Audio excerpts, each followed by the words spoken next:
All right, so California is going to become the first state to mandate coronavirus vaccines for teachers and U.S. state workers. Now, if they refuse, they just have to subject to weekly testing.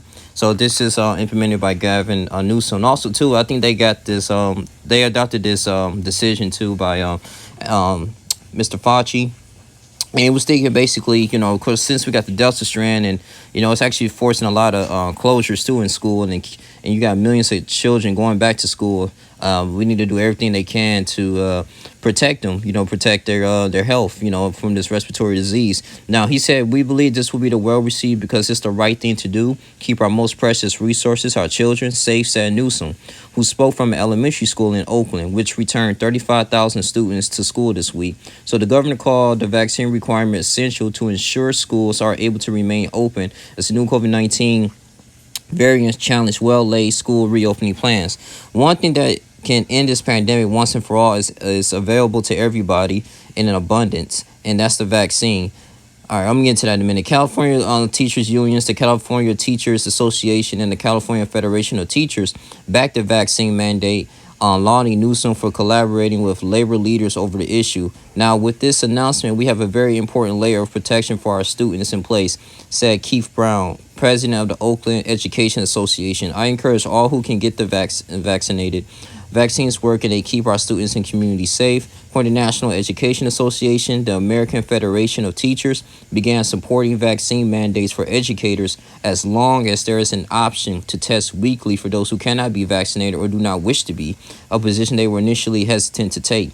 The rising support for vaccine mandates for educators come as the White House increasingly focuses on vaccines as the best way to return students to classrooms and keep schools open, as the Delta variant is already forcing schools and mask mandates. Now, okay, so I see from a political standpoint, like with Gavin Newsom, like kids, they need their education. Yes, virtually, but and that's a whole nother thing. I think Comcast and a lot of internet companies were working on students and family members that was on a budget, far as like paying the internet bill and Wi-Fi bill, so kids can have access and go into those laptops and going on Zoom and stuff like that and having an interaction with their teachers. But at the same time though too, as human beings, we need that human interaction. So you need the schools to be open. Principals, teachers need to continuously work. I feel like a lot of kids learn better and perform academically a little bit better when they have hands-on training with their teachers, in the classroom, have one-on-ones time with them, because on the internet, on the computer, there's only so much you can do. And then you got kids nowadays too, people that live at home, they might have trouble at home with their parents or their mom or dad, or they got divorced parents, and then they go to a grandparent's house, they don't have Wi-Fi. You got to deal with that situation too. So therefore they will have missing assignments, and people have a potentially to be falling behind and get discouraged in going to school and competing. So the thing is too, with this, I will say I'm glad that at least California is allowing them to have the option for those who do not want to be vaccinated. Because the thing is that I'm not against totally vaccines. I get it, so your body can build immunity to it. But at the same time, this is very experimental. We don't know what this consists of. The thing is too, people who actually took the vaccine are still receiving symptoms as well. And it can protect you from the Delta variant as well. So the thing is, when you start forcing people to take a vaccine, unless they're going to lose their job or they're not going to have enough benefits, then that's when you cross the line. So that's why you have a lot of nurses in downtown Houston, Texas. They walking out. They looking like, wait a minute. At first, last year we was considered as heroes for helping people and treating people with these symptoms.